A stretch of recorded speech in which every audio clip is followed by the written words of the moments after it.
RTL.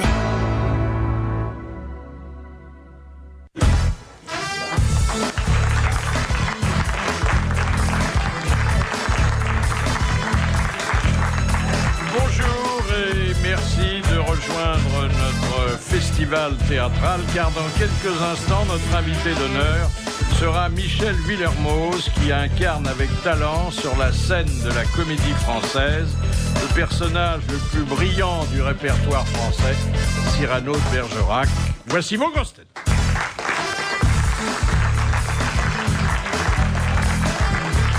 S'il avait continué à être comédien, les tournées l'auraient enrichi au lieu de vider son porte-monnaie.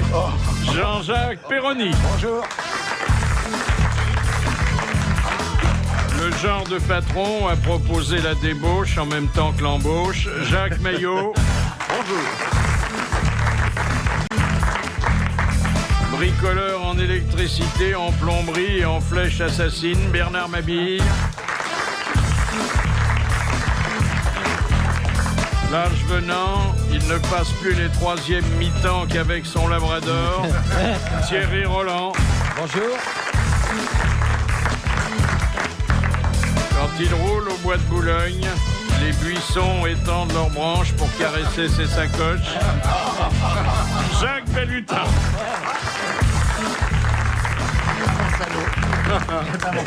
Alors, du nouveau dans le langage, dans le comportement langagier, d'après des augures extrêmement autorisés, il y a une propriété purgative du gros mot. C'est-à-dire qu'il faut être grossier de temps en temps. Ça peut être constipé.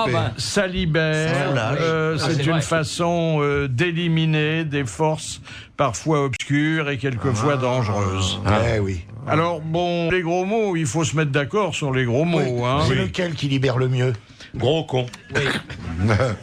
C'est-à-dire, le mot est préférable à l'idée. Je vous donne un exemple. Oui. Si vous dites maison de tolérance et matière fécale, c'est moins fort que bordel de merde, par exemple.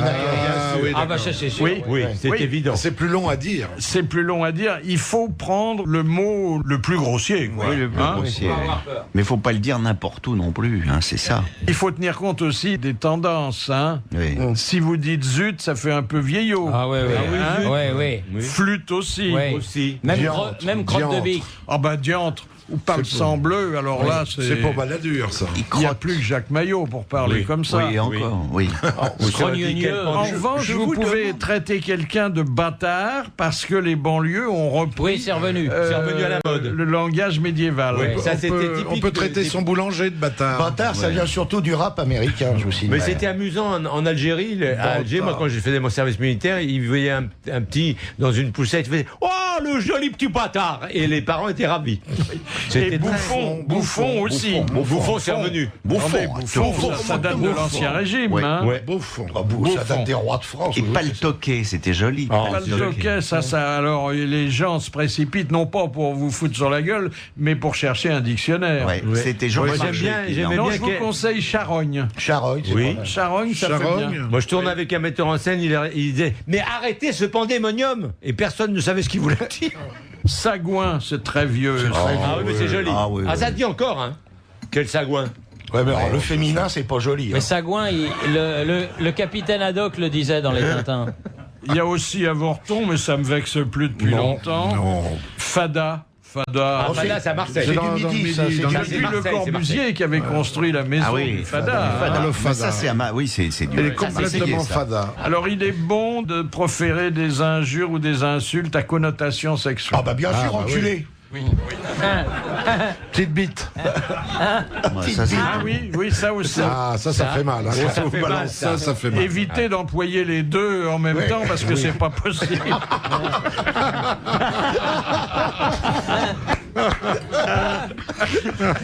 Oh là là. Les grosses têtes de Philippe Bouvard sur RTL. Sur RTL, vos grosses têtes jusqu'à 18h. Aujourd'hui, Jacques Balutin, Jacques Maillot, Jean-Jacques Perroni, Bernard Mabille et Thierry Roland. Et bien sûr, Philippe Bouvard. Ça se passe à Padoue. Alors, à Padoue, et pas sous l'égide du Mont Saint-Antoine, qui a d'autres chats à fouetter, il y a des prostituées qui se sont regroupées sur des artères de la ville. Autour du stade. Il connaît. Voilà.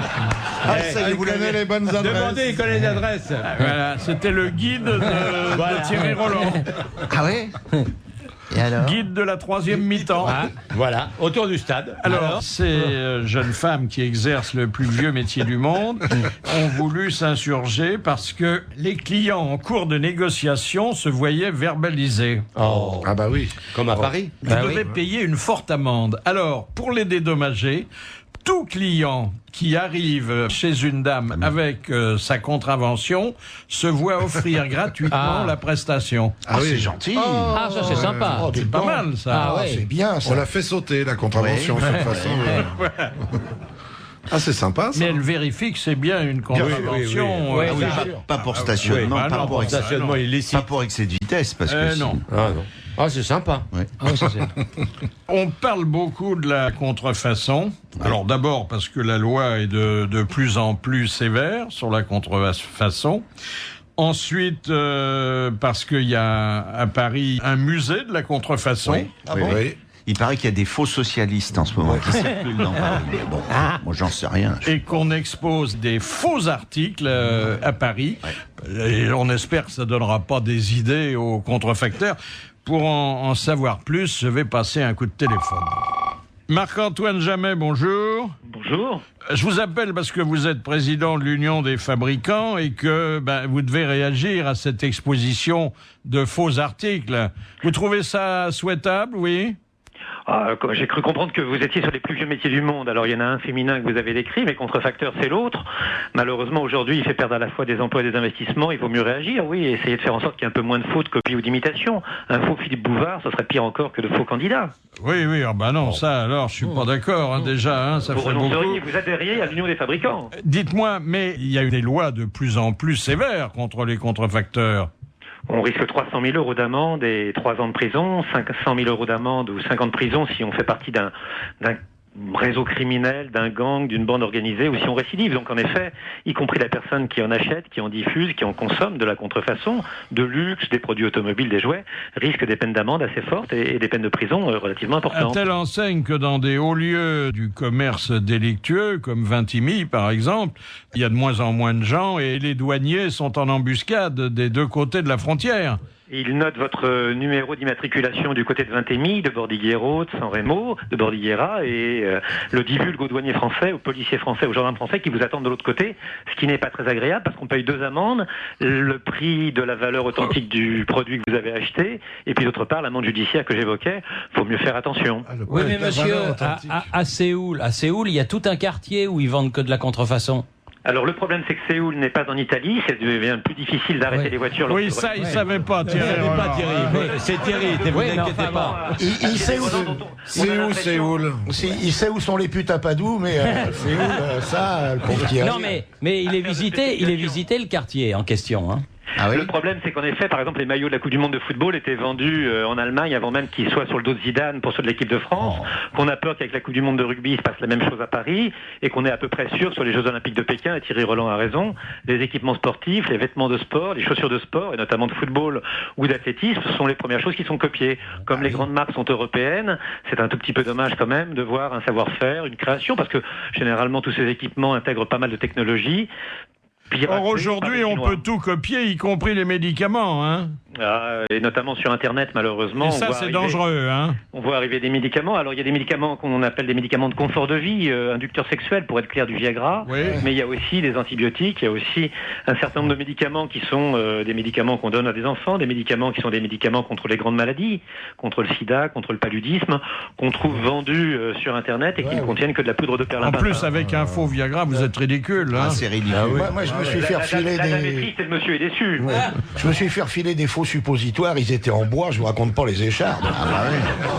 Alors, les réactions des copiers diffèrent. On se souvient que Yves Saint-Laurent, c'est à lui qu'on prête cette formule, avait dit « Un couturier qu'on n'a pas envie de copier, c'est pas un créateur, c'est une couturière ». Donc, il y en a qui prennent ça pour un hommage. l'hommage du vice à la vertu, la rançon de la gloire, ça commence à se diluer un tout petit peu à partir du moment où on a vu que des milliers d'emplois ont été au tapis, qu'il y a des entreprises dont les noms étaient très célèbres. Moi, je parlais de Moulinex, par exemple, qui, à force de ne pas vendre un seul des produits qui étaient soi-disant vendus sous leur nom et de ne pas les fabriquer, de les avoir vus copiés, transformés en faux, en imitation, ont été au tapis. Donc, je pense que c'est un problème d'emploi, c'est un problème de croissance, c'est un problème de dynamisme. Et puis aussi, si on a envie de lire qu'un seul livre, d'écouter qu'un seul disque et de voir qu'un seul film, il n'y a qu'à laisser les copieurs. Ils n'ont rien pour la création, rien pour l'investissement. Ah, ça, c'est vrai. Par définition, les copieurs sont pas des créateurs. Hein. Ils sont plutôt tournés vers le passé. C'est leur vocation. Sans ça serait dommage. Mais enfin, le fait qu'une marque soit copiée prouve qu'elle a atteint une certaine notoriété et qu'elle connaît un certain succès. Mais prouve aussi que des milliers d'enfants sont en train de travailler dans des conditions que personne ne voudrait avoir, que dans des entrepôts qui sont infâmes et qu'on connaît à Shanghai, à Canton, à Shenzhen, des centaines de personnes sans aération, sans conditions de travail, fabriquent des faux, et que donc pour avoir un faux sac, on est en train d'investir dans les faux médicaments qui ne soigneront pas les gens, et que pour avoir un faux sac, on est en train très tranquillement d'exploiter des gens qui ont le même âge que les enfants d'un certain nombre de ceux. Est-ce qu'on organise toujours des autodafés, des bûchers d'objets saisis? On se souvient qu'il y avait eu une destruction massive de montres d'un grand joaillier. C'est vrai qu'à Cannes, on avait fait monter sur un seul et même rouleau compresseur Monsieur Estrosi, je crois Monsieur Loos et Monsieur Copé. On avait réussi à ne pas les écraser avec les montres, mais on avait fait des destructions en effet spectaculaires qui ont été organisées grâce au pouvoir public et grâce à l'aide qu'apporte les douanes, le ministère des Finances depuis quelques années à la destruction des faux, parce que tout le monde a compris que c'était détruire les faux, c'était créer des faux emplois qui sont en Asie du Sud-Est, qui exploitent les gens, et détruire de vrais emplois qui sont en France et dont on a besoin. Merci Monsieur Jamais, hein, et nous méfions des contrefaçons des grosses têtes. Hein. Aujourd'hui et jusqu'à 18h, Jean-Jacques Perroni, Thierry Roland, Jacques Maillot, Bernard Mabille, Jacques Balutin et Philippe Bouvard. Notre auditeur du jour est Philippe Closset. Pour l'instant, il est assis dans la salle. Je vais lui demander de bien vouloir se lever et de nous rejoindre. Bonjour.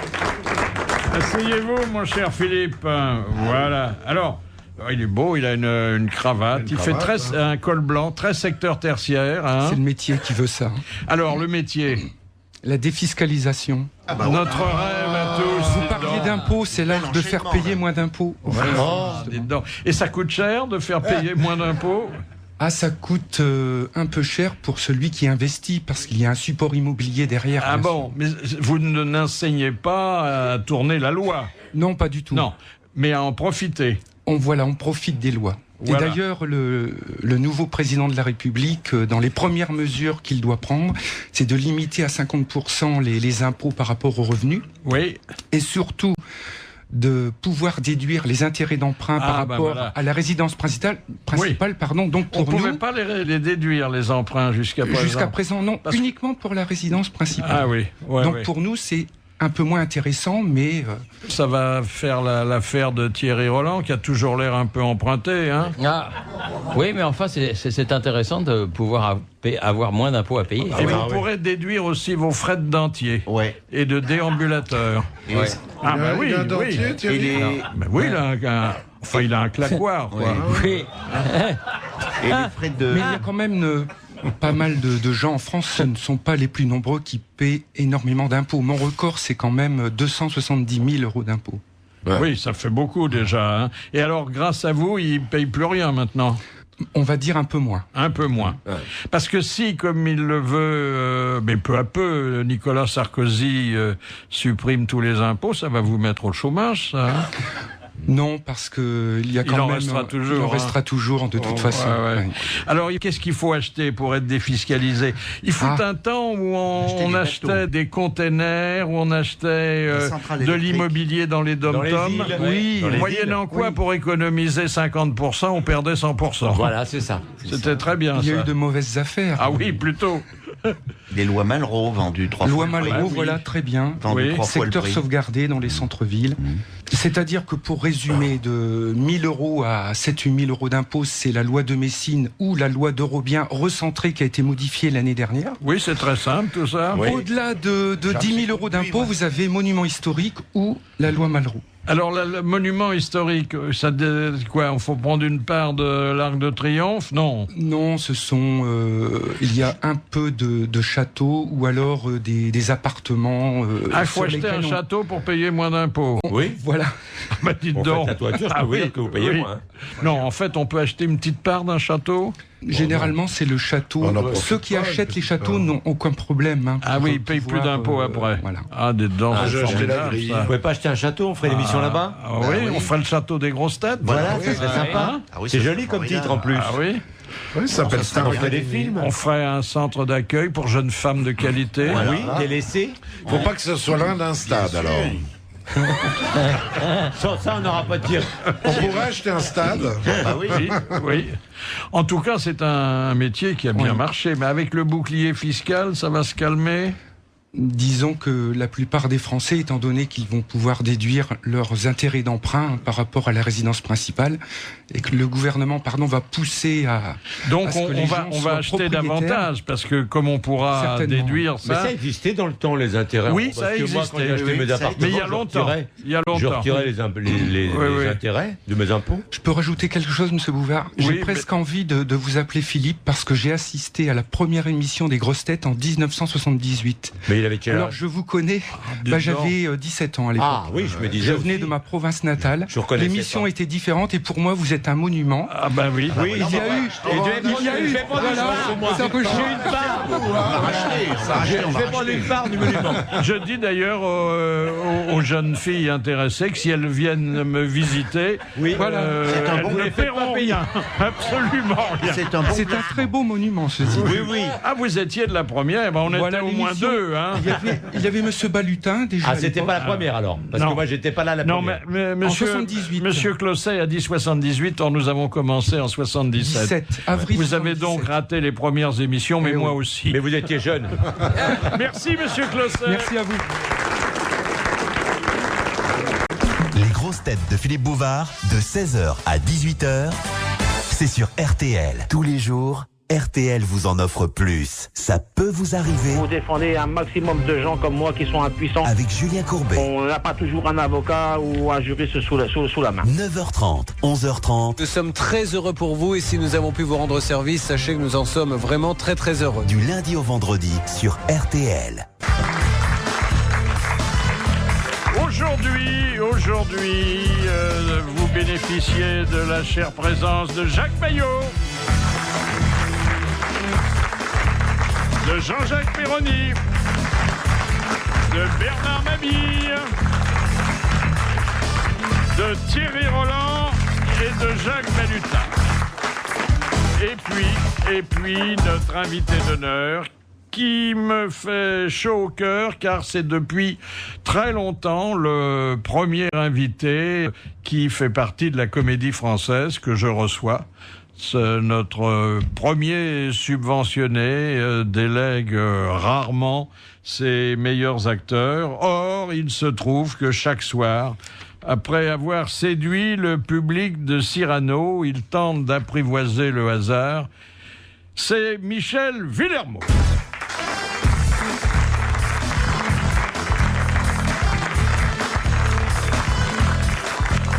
Asseyez-vous et en selle pour le Radio Relais. Michel Villermoz, quelle différence entre jouer au théâtre et jouer au casino? Il y a le risque, hein. Oui, un peu plus de risque, oui, a priori, pour le portefeuille, oui. C'est-à-dire que quand on joue au théâtre, on gagne de l'argent, quand on joue au casino, on en perd souvent. Voilà, c'est peut-être le point, le lien entre les deux. Oui, c'est ça, on peut dépenser assez mais vite pour la ça gagner. indique que dans les deux cas, et bien qu'adulte, on continue à vivre dans un univers ludique. Oui, tout à fait. Oui. J'ai commencé avec le théâtre et c'est vrai que puis voilà, je considère un peu la vie. Oui, on va dire la vie. Comment on devient sociétaire de la Comédie Française? D'abord, on est pensionnaire. Voilà, oui. Déjà, on a un contrat de 2 ans quand on rentre dans cette maison. On est en tant que pensionnaire. Voilà, c'est ça, à l'essai, puis renouvelable ou pas. Puis après, il y a un comité au mois de décembre. Alors le comité, ce sont les gens de la Comédie Française qui se font pas toujours des cadeaux entre eux. Hein. Non, c'est vrai. Ça peut être assez cruel. C'est une espèce de conseil de classe qui a lieu tous les mois de décembre. Ceux qui vous mettent à la retraite aussi un jour? Aussi, oui, tout à fait. Au moins, là, s'il y a un coup en vache, on sait d'où il vient et qui il faut remercier. Oui, on peut le savoir assez vite. Oui. Alors, pensionnaire, on n'est pas obligatoirement nommé sociétaire. Hein. Non. Soit on est renouvelé en tant que pensionnaire, soit on est remercié, soit on est. Il y en a qui restent pensionnaires 10 ans et plus. Hein. Plus, oui, bien sûr, des grands pensionnaires, ce qu'on appelle les grands pensionnaires, qui restent même 15 ans pensionnaires. Est-ce qu'il est exact aux Français, les sociétaires et les pensionnaires n'utilisent pas le même ascenseur ? C'était vrai, vraiment, oui, au début, quand il y avait des ascenseurs, vraiment au début des ascenseurs, non, c'était vrai, oui, il y avait, les pensionnaires et les sociétaires ne devaient pas se croiser, les pensionnaires n'avaient pas le droit d'aller dans le foyer des comédiens, où les sociétaires, seuls, avaient le droit de se reposer, de discuter entre eux, et les pensionnaires n'avaient pas le droit de rentrer sans la permission d'un sociétaire qui les y invitait. Voilà, non, ça a un peu changé quand même. Oui, la hiérarchie s'est un peu assouplie. Moi, je suis resté 8 ans pensionnaire, j'ai tout redoublé. Comment entrer à la Comédie Française? Il y en a qui entrent dès la sortie du conservatoire, c'était pas votre cas. Non, c'était pas mon. Comme me l'avait proposé à la sortie du conservatoire, mais j'avais refusé. Moi, le conservatoire est là pour ça. Au départ, le conservatoire était le vivier qui devait pourvoir la Comédie Française de jeunes comédiens. Mais sinon, c'est par parrainage, par disons rencontre, surtout ou un metteur en scène qui invite quelqu'un qui vous voit jouer et puis qui se dit tiens, il serait bien. Il manque quelqu'un. Il manque quelqu'un dans un certain emploi. Exactement. Ça se fait comme ça. Et vous, quel est votre emploi? J'ai pas vraiment d'emploi. Après ça, des grands premiers rôles. C'est bien, c'est un bel emploi, ça. Hein. C'est vrai que Cyrano, c'est pas le dernier des rôles. Un grand premier rôle. Combien de verres? 1600, non? Quelque chose comme ça. Oui, il y en a pas mal, ouais. Oh, je pourrais pas les boire tous. Et il paraît qu'on a un peu coupé, mais c'est difficile de couper dans Cyrano. On a coupé, un petit peu arrangé, modernisé pour tout le premier acte qui se passe dans le théâtre. Denis Podalides, le metteur en scène, a réécrit un petit peu quelques vers pour remoderniser, parce qu'il y avait des citations non de Rostand, de la fin du 19e, d'auteurs ou de comédiens qui maintenant nous parleraient absolument pas. Et puis du coupé. Alors quels sont les noms que vous citez au début? D'Ormesson, comme académicien, puisque à un moment les acteurs sont là sur scène, pas les acteurs, les spectateurs de la représentation de Montfleury qu'il va donner, qui constitue le premier acte, voient dans la salle des spectateurs illustres. Donc là c'est d'Ormesson, puis Jean-Pierre, on y a un hommage aussi. Un coup de chapeau à des amis. Loana, non, pas de... Non, Loana, non, on ne la cite pas. Qu'est-ce qu'il y a dans Jolina. Avez-vous été déçu que le jury des Molières ait récompensé de nombreux artisans de ce Cyrano, et pas vous? Oh bah oui, un peu déçu, oui, bien sûr. Oui, bien sûr. Parce que dites donc, alors on a presque récompensé tout le monde. Il y a eu Éric Ruff, le second rôle. Oui. Bon, qu'est-ce qu'il joue, lui? Christian, bah oui. Il y a Éric Ruff, le même, c'est le même ou c'est un homonyme? C'est le même. C'est à la fois décorateur et comédien. Ouais. C'est rare, hein, ça. C'est très rare, oui. Chez Savary, je crois qu'il y en avait un qui faisait ça aussi. Oui, c'est possible. Oui, mais c'est très rare. C'est rare. C'est très rare. Ensuite, le metteur en scène, là, votre vieil ami Podalides. Oui. Bon, le créateur des costumes, Christian Lacroix. Le créateur des lumières. Oui, Stéphanie Daniel. Et puis l'entreprise collectivement, autant que théâtre public. Bon, ça fait donc 6 Molières. 6, oui. Et puis alors, celui qui transpire, et je crois que c'est le mot qui convient le plus, n'a rien eu. Ben oui, c'est comme ça. C'est un peu l'ironie, de l'histoire, mais enfin bon, c'est pas plus grave que ça. Voilà. Et puis c'est très bien, ils l'ont donné à quelqu'un qui avait besoin d'encouragement, qui débute dans le métier, Robert Hirsch. Donc. Ah oui. Ils auraient pu faire un hommage à Robert Hirsch. Oui. Enfin, je sais pas. Oui, mais il se trouve que Robert Hirsch joue aussi une pièce. Non, mais voilà, c'est comme ça. Il avait déjà eu En plus, on aurait pu rendre davantage hommage à votre conscience professionnelle, puisque vous portez à la ville le nez de Cyrano. C'est vrai, pourquoi vous dévoilez ça? Enfin, non. Ça, vous aviez un appendice prédestiné, hein? Oui, un bon nez, mais enfin, bon nez. Oui, non, c'est vrai que je suis le seul ici à avoir un nez comme ça. Oui, non, je regarde mes camarades. Non, c'est vrai que. Oui, non, j'ai un bon nez. On vous envie parce qu'il y a un gros nez, un grand nez. C'est vrai, c'est pas faux. C'est pas faux, je vous le confirme. C'est pas faux. Vous avez l'autre qui a toujours des délires sexuels. Là. Il a un bobinard dans la tronche, le pauvre Bernard. Alors. J'habite à côté d'un stade. Ce qui n'a pas empêché votre metteur en scène de vous dessiner un nez postiche. Oui, non, il fallait en rajouter un quand même. Ouais, parce que là, c'est à côté. Bon, c'est vrai que j'ai un bon nez, mais de la salle, il faut que ça soit visible du fond de la salle du spectateur, donc il faut quand même rajouter quelque chose. Est-ce que ça permet de se moucher et d'éternuer, ce nez postiche? On se mouche, c'est pas facile, on se mouche un peu comme quand on est sur un vélo, c'est-à-dire, on bouche une narine et puis on souffle, c'est un peu comme ça, ouais. Oui. Ouais. Mais pas sur scène quand même. Non, on évite. Enfin, ça m'est arrivé sur scène. Si on me retourne très rapidement. De dos.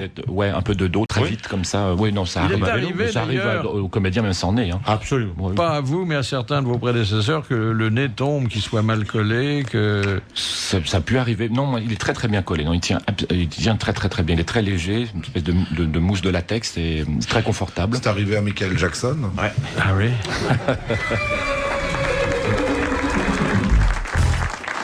16h, 18h, les grosses têtes de Philippe Bouvard sur RTL. Jusqu'à 18h, vos grosses têtes aujourd'hui, Jean-Jacques Perroni, Thierry Roland, Jacques Maillot, Bernard Mabille, Jacques Malutin et l'invité d'honneur de Philippe Bouvard, Michel Villermoz de la Comédie Française.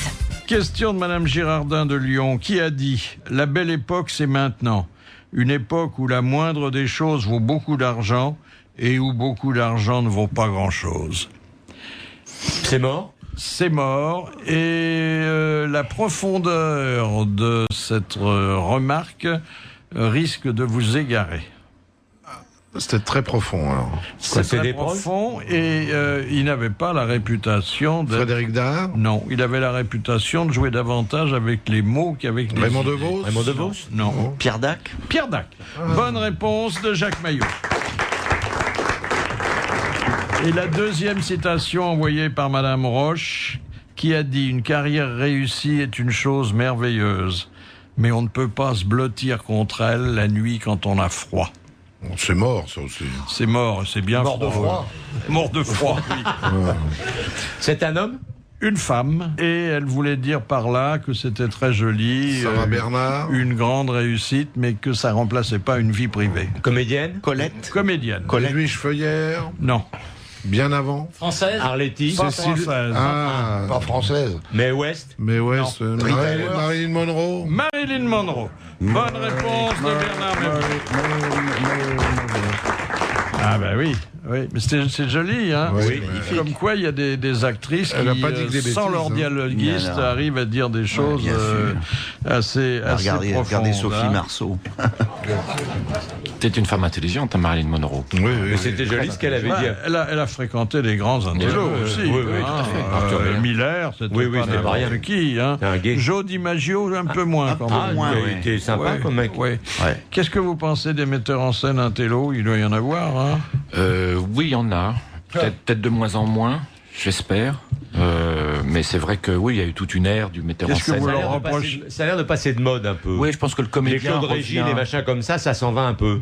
Oui, déjà, naturellement. Oh bah vous êtes jamais tombé sur des metteurs en scène intello? Non, jamais. On s'est jamais fréquenté. Non. Compte Ils ont tenu pas du déjà- répertoire que vous avez servi, Oui. qui était plutôt porté sur la rigolade. Hein. Un peu, oui. Mais bon. Mais c'est pas un reproche. Hein. Mais je sais bien, ça me gêne pas du tout. Non, mais qu'est-ce que vous reprochez aux metteurs en scène intello? Oh non, D'être je intello reproche ou rien. metteur en scène? Disons d'éloigner un petit peu le spectateur des théâtres. Voilà, déjà, c'est tout. Voilà, on s'emmerde. Enfin, voilà, ce qu'on peut s'emmerder très fort. On peut avoir des grandes émotions au théâtre. Ça peut être l'endroit le plus génial où on peut avoir des émotions extraordinaires, et puis aussi l'endroit où on peut vraiment se faire chier. Ah oui, c'est vraiment, Et c'est terrible quand on s'ennuie au théâtre, on s'ennuie davantage qu'au cinéma. Ah bah oui, parce qu'au cinéma, on peut se barrer. Oui. Dans le noir, vous levez, vous tirez. Et puis on souffre physiquement avec les comédiens. Oui, non, ça peut être terrible. Je vais maintenant appeler au téléphone un de nos amis les plus chers et les plus anciens, qui fut un temps assez long, surtout pour les comédiens et les auteurs, un redoutable critique dramatique, c'est Jean Dutour. Oh non. Vous n'étiez pas encore en exercice quand il est... Oh là là là là. Il était très gentil. Oui, mais il faisait aussi des papiers terribles. Ouais, hein. il était très. Ouais. Je veux dire, c'était intelligent ce qu'il disait. Il disait pas évidemment. n'importe quel con. Non, mais je veux dire, il fermait pas. Il expliquait. Non, il était très gentil, surtout avec moi. Alors comme ça, je lui ai dit. Monsieur Dutour, bonjour. Ouais, bonjour, monsieur Bouvard. Je suis pas si méchant que ça. Non, je l'ai dit, t'as entendu, Jean. Hein, j'ai dit que t'étais très gentil avec moi en plus. Ah bah avec toi, j'étais spécialement gentil. Oui, alors là, t'as été toujours très gentil. Vous n'ignoriez pas que quelques années plus tard, vous le retrouveriez aux grosses têtes. je le prévoyais, oui. Alors, question de monsieur Vérin. Dans la Rome antique, qu'était une naumachie? Un combat naval dans le cirque, dans le Exactement, un spectacle de combat naval. Bonne réponse de Jean Dutour. Question de monsieur Poupert. Quel personnage logeait dans le château de la misère? Le baron de Stigognac. Qui était plus connu sous le nom de... Capitaine Fracasse. Eh ben, on ne pouvait pas mieux répondre que Jean Dutour. À ces deux questions, pas si faciles. Non, pas si faciles. Dur même. Vous voyez quand vous voulez, monsieur Dutour. C'est pas quand je veux, c'est quand je peux. Vous pouvez toujours, mais parfois vous pensez à autre chose. Merci, monsieur Dutour. À demain. À bientôt. Les grosses têtes de Philippe Bouvard sur RTL. Non, j'en rajoute pas, c'est déjà assez long comme ça. Demain, il y aura un enregistrement des grosses têtes. Rendez-vous à 10h dans le grand studio de RTL. Je vous rappelle notre adresse, 22 rue Bayard. Nous sommes à Paris, dans le 8e. Ça se passe à Katmandou. Vous voyez où c'est, Thierry, Katmandou? Oui, Népal. Oui. Où sont les putes à Katmandou, Thierry? Autour du stade. Comment vous allez à Katmandou en sortant d'ici? En aéroplane? Non, vous sortez à gauche ou à droite? En aéroplane. En aéroplane. T'es pas arrivé, hein? Non, vous êtes déjà allé là-bas? Non. Non. Non. Ils jouent pas au foot là-bas? Si, au Népal. Comment au Népal? Ouais, ils jouent. Bah, dis. Ils jouent. C'est un pays où ils boivent pas. Ils ont le Népal. Oui, voilà.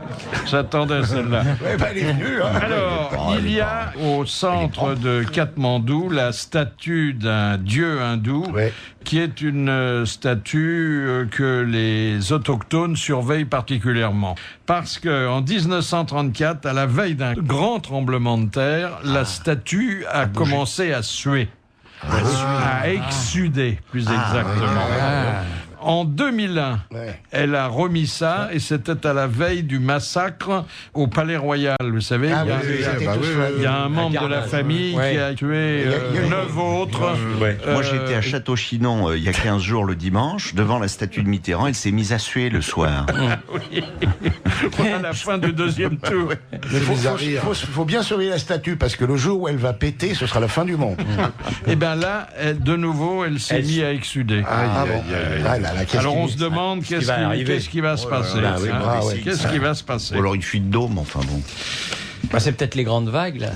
À Katmandou, il y a des grandes vagues? Non, mais il y en a eu ailleurs. Non, mais il y en a eu dans le secteur. Ah oui.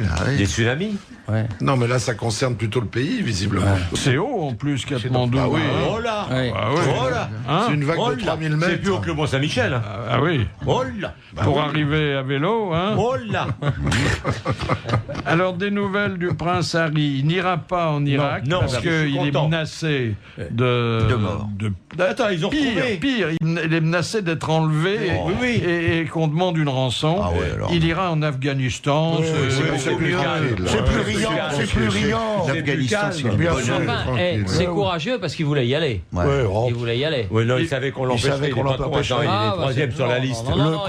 Le coup Irak pas, je sais pas. Vous trouvez que c'est bien, vous, Thierry? Moi, je trouve que c'était bien qu'il veuille y aller. Oui, t'as raison. Mais c'est bien qu'on y envoie pas. Mais c'est mieux. Cela dit, il est militaire. Alors, bon, les militaires... Il fait son service militaire. C'est quoi la capitale de l'Afghanistan, déjà? Kaboul. Tu sais où sont les putes à Kaboul, Thierry? Oui, autour du stade. Mais qui a été très démoli. C'est dans les ruines. Ah, Kaboul, c'est démoli, Mais les putes sont toujours autour du stade? Non, mais souvent. Mais il y a des... Lui, quand il va au stade, elles se mettent autour du stade quand elles savent que Thierry Roland vient. Et là. Voilà. Parce qu'elle dit, bon, une fois qu'il aura fini son commentaire, bon... Il vient son commentaire depuis le Taliban de touche. Oui. Ah oui. T'es un peu gardien de pute, quoi. Oui. Est-ce que vous êtes, vous, porté sur les marques? Vous savez, les jeunes, notamment... Les marques. Mignon, machin chose, tout ça. Oui. Parce que il paraît que ça fait des ravages. Ouais. Mais bien sûr. Bien sûr. C'est une forme de snobisme, mais elle coûte assez cher. Oui, parce qu'en plus, ils vous foutent sur la gueule pour le prendre à votre enfant. Il y a un faux sur deux aussi. Et c'est pour ça qu'il y a des faussaires. Oui, J'ai été invité par un grand marchand de chaussures à une cérémonie qui a lieu périodiquement dans un palace parisien. En grande pompe. Et à la fin du repas, tout le monde cire ses souliers en rythme pendant qu'un orchestre joue une musique Ils vous offrent un repas, mais la viande, c'est de la semelle, non? Ah, c'est formidable. Vous avez mangé des pieds paquets? Non, mais c'est formidable. Vous avez l'estomac dans les talons. Ouais. Et alors, je voudrais vous signaler aussi, mais bon, ça va pas vous intéresser, le grand retour en force du bouton de manchette. Ah, si. Vous aimez beaucoup ça? Ah oui, je trouve ça joli comme tout. C'est difficile à porter quand tu mets des t-shirts, mais... Oui, mais c'est Tu joli. peux les mettre dans la poche. Très Quand joli. tu es en smock, c'est quand même plus joli d'avoir des boutons de manchette que des pètes de machin comme ça. Très joli. C'est joli, des boutons de manchette. Et alors, il y a un cadeau à faire à Jean-Jacques Perroni. Allons-y. C'est le bouchon de manchette en forme de tire-bouche. Ah oui, ben ça se fait beaucoup. Oui, c'est joli. C'est bien, mais où ça va se nicher. Si ça se trouve, on peut même pas déboucher un litron avec leur truc. Ah non, non, En argent massif. Hein. Et le soir, après 23 heures, ça fait boucle d'oreille. Vous avez le bouton de manchette avec boule et chaînette. Ah oui, c'est dégueulasse. C'est classique, ça. Ouais. C'est assez beau. Hein. D'ailleurs, c'est griffé par les plus grandes marques. C'est érotique, ça. Deux boules et une chaînette. Et puis alors, vous avez le bouton de manchette napoléonien avec des abeilles empire sur la face visible. Vous avez les boutons de manchette pour égoutier avec des mouches à merde en argent. 16h, 18h, les grosses têtes de Philippe Bouvard sur RTL.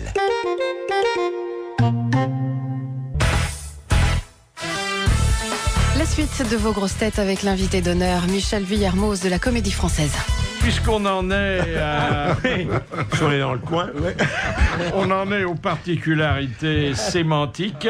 Il y a une étude sur le vouvoiement. Ah oui, j'ai vu ça, oui. Ça alors disparaît. le vouvoiement ou voussoiement, parce que les deux se disent, est en perte de vitesse. Alors il y a encore des familles, par exemple, chez les De Gaulle, on se disait vous. Chez les Chirac aussi. Il y a longtemps. Hein, il y a longtemps. Chirac se dit vous à madame. À madame, et elle lui dit vous aussi. Mais peut-être pas tout le temps. Attendez. Ben c'est ça qui nous a toujours chagrinés. Dans les moments d'amour. On sait pas. Giscard, vous voyez son chien. Oui. Et d'ailleurs, Giscard se vouvoie lui-même quand il se parle. Vous êtes beau. Vous êtes beau. Je vous trouve formidable. Non, il vous voyait anémone, sûrement. Ah bah oui. Elle n'a pas une tête à se laisser tutoyer. Hein. Vous vous rappelez quand François Mitterrand a été élu président de la République, il y a Edgar Faure qui lui a téléphoné, lui a dit dis donc François, est-ce qu'on continue à se tutoyer? Et Mitterrand lui a répondu vous faites comme vous voulez. Ah bah, ça rappelle le fameux entretien télévisé. Ah ouais, vous avez tout à fait raison, monsieur le Premier ministre. Oui. C'est le même procédé. C'était Thierry Roland. C'est le même procédé. Il est fabuleux parce que avant il se réveillait que vers la fin de l'émission. Maintenant, au début, il est frais. Parce que c'est un homme qui dort bien, qui a la conscience pure. Oui, c'est vrai. Vous voyez quelqu'un? Si je vous vois quelqu'un. Moi, vous êtes le seul que je tutoie dans l'équipe. Ouais. Parce qu'autrement, je dis vous à Monsieur Balutin, à Monsieur Mabille, à Monsieur Perroni, à Monsieur Maillot, mais par respect. Oui. Moi, il y a le pape, je tutoie le pontife, mais c'est rare, quoi. Je le lance. Alors, les nouveaux parents, même d'origine aristocratique, tendent à dire à leurs enfants qu'on peut faire litière de cette politesse un peu surannée. Hein. C'est José Bové qui fait surtout litière. C'est joli faire litière. Mais je trouve ça beau, le vouvoiement. Je trouve ça bien. C'est pas mal, hein. Ça y est, bien. Il va En délirer plus, le sexuel, là. Mais la langue anglaise est mieux, parce qu'il n'y a pas de... Si au lendemain de la nuit de noces, la jeune fille dit à son nouveau mari « Vous étiez formidable », elle donne l'impression qu'ils étaient plusieurs. Oui. Mais Thierry a raison, c'est bien en anglais, parce qu'en anglais, il n'y a pas. Eh oui, en anglais, il n'y a pas. Il n'y a que le vous. Ah mais il paraît qu'on tutoie Dieu en anglais. Ouais, THU. THU.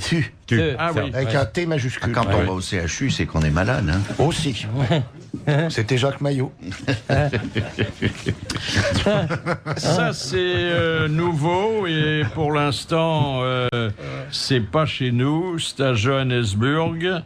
Le gouvernement met en garde les employés, surtout ceux du secteur tertiaire, qui ont pris l'habitude de donner tous leurs coups de fil personnels pendant les heures de bureau. Ah oui, ça se fait pas. Ça se fait pas chez nous. Oh, ça se fait beaucoup chez nous, monsieur Mabille. Vous n'avez pas souvent la sécurité sociale. Beaucoup. Alors, ça coûte très cher à l'entreprise, près de 20% de la note téléphonique globale. Ça coûte très cher à l'entreprise parce que ça réduit la productivité. Oui, entre ceux qui sortent fumer sur le trottoir et ceux qui téléphonent, Ah oui. Ça fait 5 heures de moins par jour de boulot. Ceux qui jouent sur Internet. Plus ceux qui s'attardent un peu dans les commodités. Ou au distributeur de café. On est à 7 heures, là. Oui. Ceux qui se font gâter par la secrétaire. Bien sûr. Voilà. Alors sur les 35 heures, mes enfants, ça fait plus beaucoup. Ah bah oui. Ceux qui appellent Martine Aubry pour la remercier, ils sont à 2 heures par semaine, dites donc. Alors, vous savez comment on identifie les gens qui se rendent coupables de tels agissements téléphoniques? Ah non. Alors, l'administration de l'entreprise a sous les yeux le relevé périodique des communications de téléphone avec les numéros demandés. Et quand c'est le même numéro qui intervient tous les jours et qu'il correspond au numéro personnel de l'employé, on en conclut qu'il téléphone à sa femme. Ça vous est jamais arrivé, les uns et les autres, d'appeler chez vous depuis votre lieu de travail? Moi, je travaille jamais. Comment voulez-vous que j'appelle? Non, mais j'appelle quand je vais chez les gens. Ah oui? Ah oui, ça c'est sympa quand ils ont le dos tourné. Oui, non, même pas. Tiens, je reprendrais bien un scotch. Je peux passer un coup de fil, s'il te plaît, oui. Allô, Robert, t'as beau temps à Nouméa? Oh, les gars, ils sont là. C'est Robert, il est à Nouméa, je vous le passerai tout à l'heure. Ça m'est arrivé. Le cher Léon Zitrone, quand il venait ici, il arrivait toujours un peu avant l'émission. Mais souvent, un bon moment avant. Je lui disais, pourquoi Léon? Il me disait, parce que comme ça, je peux appeler mes enfants. Il y en a eu un qui est en Espagne, l'autre qui est aux États-Unis. Et puis après l'émission, il m'invitait à déjeuner quand il avait un surplus de tickets restaurant.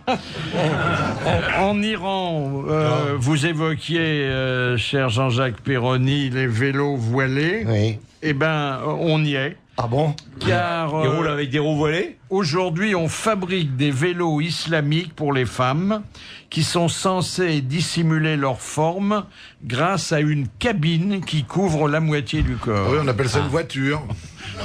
Non, parce que il y a que 2 roues, il n'y a pas de moteur et la pauvre fille, elle pédale dans sa cage de bois. En bois en plus.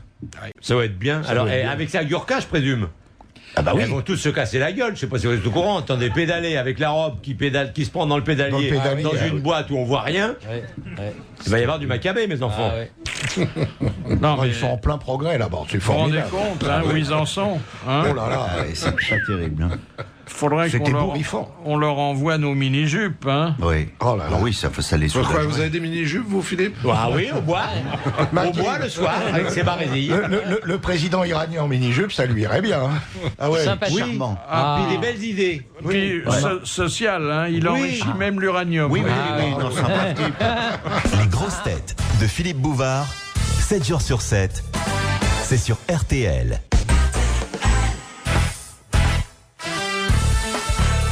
Nous sommes dans le grand studio RTL jusqu'à 18h. C'est vos grosses têtes. Philippe Bouvard et aujourd'hui Jacques Balutin, Thierry Roland, Jean-Jacques Perroni, Jacques Maillot, Bernard Mabille et son invité d'honneur, Michel Villermoz, pour la pièce Cyrano de Bergerac à la Comédie Française. Alors, à la tête de la Comédie Française, il y a l'administrateur général. C'est une administratrice. Voilà, Muriel Mayette. Qui vient de la troupe. Qui vient de la troupe, ça fait 20 ans. Elle est rentrée très jeune. Et dans le public, on la connaît pas beaucoup. Non, on la connaît pas parce qu'elle a joué essentiellement à la Comédie Française. Elle a monté des spectacles, c'est la metteur en scène aussi. Vous regrettez l'époque où tous les sociétaires étaient aussi de grandes vedettes de cinéma? Oui, moi j'aimerais bien qu'il y ait une possibilité de tourner un peu plus facilement. Vous avez le droit d'aller tourner un film? Bien sûr. Ah oui, mais il faut demander la permission. Voilà, il faut demander, on a une demande de congé à faire signer à madame l'administrateur. Voilà, pour pouvoir. Alors il y a eu un administrateur général qui un jour a rencontré un général. Et l'anecdote a été contée ici même par Jean-Claude Brialy. C'est l'histoire très mignonne du général de Gaulle qui va au théâtre français. Il va voir Nicomède, la pièce amusante de Corneille, pour voir. Et c'était Maurice Escande qui était l'administrateur de la Comédie Française. Et au moment du Conseil des ministres, puisqu'on nomme, c'est le président de la République qui nomme l'administrateur, sur la demande de Malraux, On avait proposé Maurice Escorne, mais quelqu'un avait dit, mais Monsieur Escorne a une vie un petit peu étrange. Il paraît qu'il aime les jeunes gens. On l'appelle le carrefour des enfants perdus à la Comédie Française. Est-ce que vous croyez que pour représenter la plus grande scène française, etc., le général a dit oui, mais je sais qu'il a été blessé à la guerre de 14-18, il avait fait de la résistance, il était l'ambassadeur du théâtre dans le monde. Finalement, à l'unanimité, on nomme Monsieur Escorne administrateur de la Comédie Française. Et la première de Nicomède, le général était très heureux, il connaissait tous les vers, il se fait présenter les sociétaires et les pensionnaires à l'entracte. Et puis à la fin du spectacle, il regagne sa voiture dans la cour du Louvre. Madame de Gaulle dit « Oh, vous savez quel plaisir vous avez fait au président, au général, il est tellement heureux, quelle belle troupe, c'est merveilleux la langue de Corneille. » Enfin bon, elle monte dans la voiture et le général de Gaulle, qui avait rien oublié de rien, se tourne vers Maurice Escorne et lui dit « Ah, je vous ai pas demandé, monsieur l'administrateur, mais comment va madame ?» Et Escorne lui dit « Je vais très très bien. »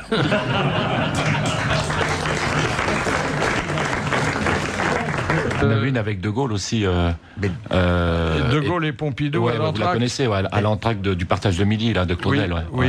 Ils sont tous les deux aux toilettes. Aux toilettes, oui. Dans des vasques voisines. Voilà.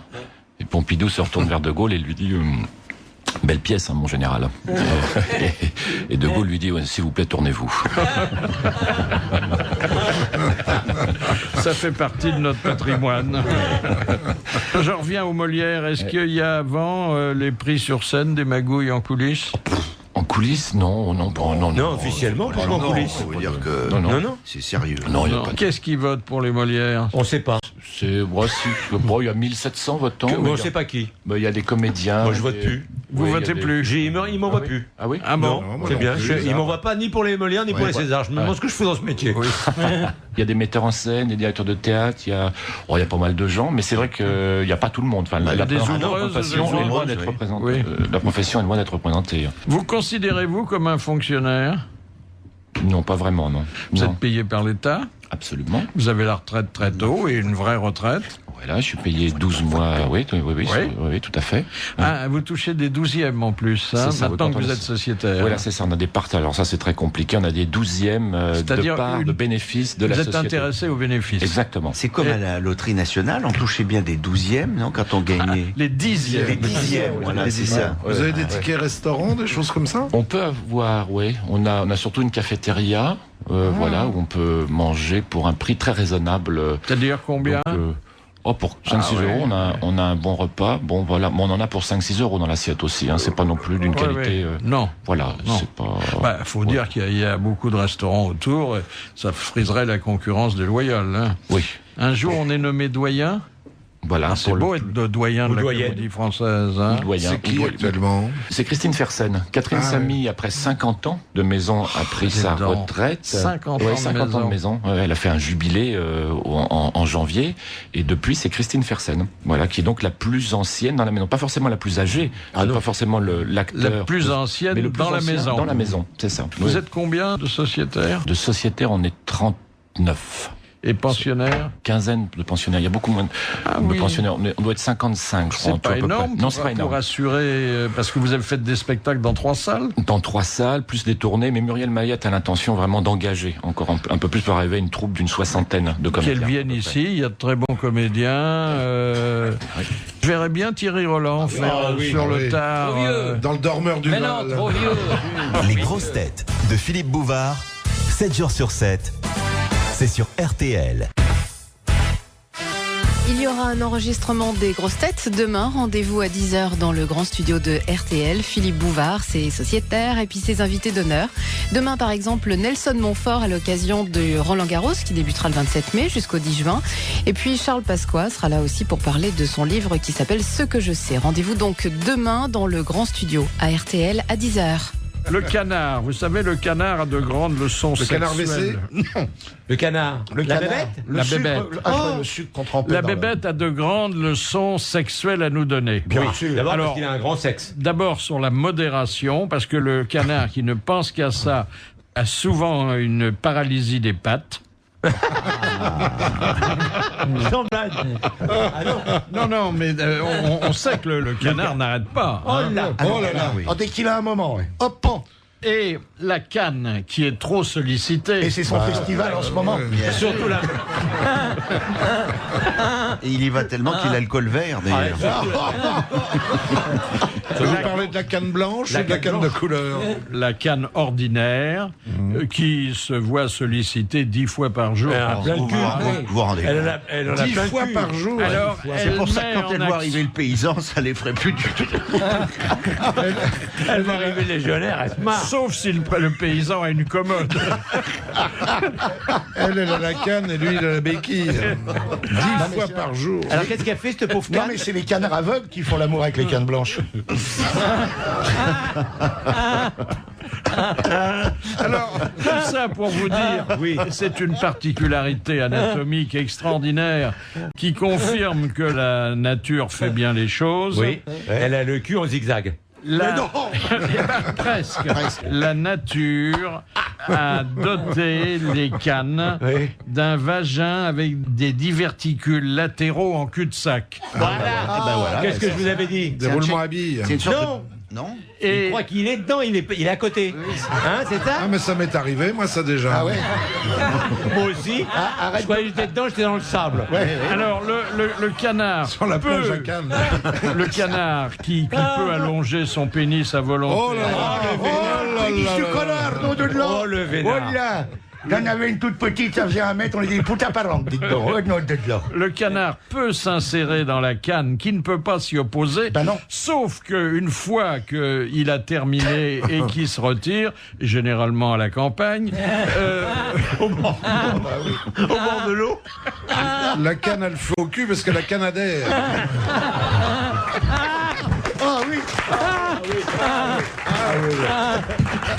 La canne, à ce moment-là, se contracte. Et elle l'emmène au commissariat. Oui, mais parce que la canne à soif, c'est la canne bière. Bravo, tenez-vous bien, c'est là où je voulais en arriver et ça a été difficile. Et souvent, la canne est diabétique, c'est la canne à sucre.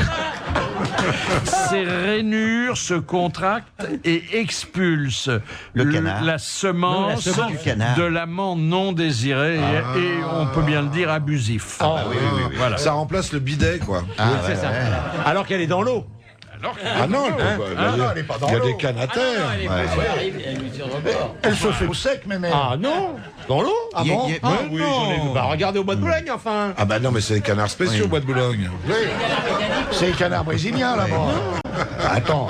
Il y a une certaine... Non, j'ai déjà vu des canards se monter dessus dans l'eau, enfin, arrêtez. Enfin, il y a beaucoup de barbarie là-dedans. Je crois qu'on a tout dit sur le canard. Non, on n'a pas dit une chose essentielle, c'est que, voilà, quelques jours, quand il y a eu la passation des pouvoirs à l'Élysée... Il a emmené ses canards. Le président Chirac n'a pas recommandé les canards du bassin de l'Élysée, comme Mitterrand l'avait fait. Ce sont des canards enchaînés. Je sais pas, mais alors il y a une vingtaine de canards qui sont très sympathiques. Est-ce qu'ils ont été vendus à la Tour d'Argent? C'est possible. Non, ils sont là. Mais ce sont des canards rares à l'Élysée. Mais s'ils courent derrière Sarkozy, ils vont avoir affaire, parce qu'il y va pépère. Il va faire son jogging dans le parc de l'Élysée. Mais il va pouvoir faire son jogging dans le parc de l'Élysée parce que c'est non. Il n'est pas grand, le parc de l'Élysée. Il préfère aller au bois. Il en fera plusieurs fois le tour. Il fait plusieurs fois, puis c'est tout. Non, mais combien d'hectares le parc de l'Élysée? Il est plus petit que celui de Matignon. Matignon, c'est beau. Matignon, il est très beau. Moi, j'y suis allé l'autre fois. On était ensemble avec Perroni. On était ensemble à Matignon, Perroni et moi. Ah bon? Oui, on bavardait avec Villepin, on l'a dit. Je lui dis, quand je vous appelle et que vous tournez au bois, vous pourriez me répondre. Il m'a dit, mais vous avez des casques et des lunettes, on vous reconnaît pas. Alors le coup d'après, je lui ai fait, ouh, la médaille! Il m'a reconnu. C'était très bon, hein, Perroni. Ah oui, on a bien bouffé. On a bien bouffé.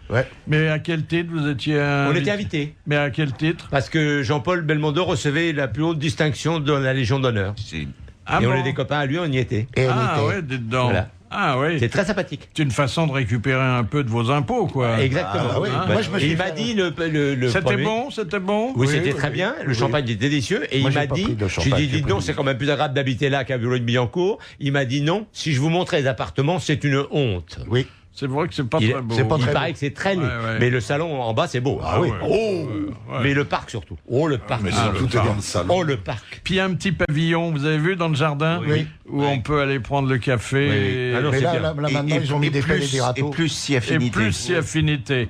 Et 6 secrétaires. Oui. Je suis doublement rentré dans mes impôts parce que je me suis fait ramener par une voiture de Matignon. C'est pas vrai. Une ambulance alors? Non. Une belle voiture blindée avec moi, je suis allé à Bercy l'autre jour, je suis vraiment rentré dans mes impôts. Les grosses têtes de Philippe Bouvard sur RTL. Vos grosses têtes jusqu'à 18h. Jacques Balutin, Jean-Jacques Perroni, Thierry Roland, Jacques Maillot et Bernard Mabille. Et l'invité d'honneur, c'est Michel Villermoz de la Comédie Française. Les gens de la Comédie Française ne font plus partie des people aujourd'hui, hein. Vous n'avez pas d'actrice ou d'acteur qui défraye la chronique. Non. On a parlé de Marina Hans à un moment, parce qu'elle avait eu le César, la meilleure comédienne, qui est une formidable comédienne. Donc il y a un petit coup de projecteur sur Marina Hans. Qui est fille d'une sociétaire. La fille de Ludmilla Michael. Ah oui, qui était très belle femme. Et très belle femme. Les deux, la mère et la fille, mais la fille, elle est bien. Oui, c'est vrai que ça. Elle est magnifique. Alors, comme ta braguette, arrête de t'exciter quand même. Là, il y avait une amorce de people, mais ça n'a pas été très loin. Hein. Des grands séducteurs, qu'est-ce qu'il y a à part vous? Non, pour maintenant, non, il n'y a pas. Non, on avait parlé de Francis Huster à un moment. C'est pas si vieux. Oui, mais il n'y est plus. Il n'y est plus. Non, mais non. Francis voilà, Huster, oui. Ça a été un des derniers à être pipolisé. Hein. Oui. Il avait vraiment ses fans qui l'attendaient à la sortie, les fans et les femmes qui l'attendaient. Vraiment, c'était une espèce de Bruel-mania, enfin, à la Comédie Française. À la Comédie Française. Avec Huster. Oui, tout à fait. C'est le dernier, oui, c'est sûr. Alors là, nous avons une rubrique People en difficulté, qui est d'ailleurs alimentée quotidiennement, et nous le déplorons parce que nous sommes des gens de cœur. D'abord, Paris Hilton, condamné à 15 jours de prison, ramené à 23 jours pour bonne conduite. Ah bah tant mieux. Alors qu'elle conduisait en état d'ivresse. Attendez. Oui, bon. Oh, faut pas emmerder le monde, non? Elle a tué personne. Non, mais elle aurait pu. Hein. Elle aurait pu, mais elle l'a pas fait. Donc on passe l'éponge et ça s'arrose. Moi j'ai une faiblesse pour Paris Hilton. Parce qu'elle boit? Non, parce qu'elle est bête. Ça doit pas faire de mal à la tête de tringler avec elle. Et Nancy Novotel, elle est jolie aussi. Nancy Novotel, Nancy Novotel, elle est charmante. C'est la catégorie. Oui, et puis il y a Sophia Sofitel aussi. J'ai connu Pauline Ibis. Germaine Formule 1 est très sale. Dégueulasse. Oui, mais puis elle ferme tôt. Oui, mais on peut la payer avec sa carte bleue. Et ça, c'est très agréable.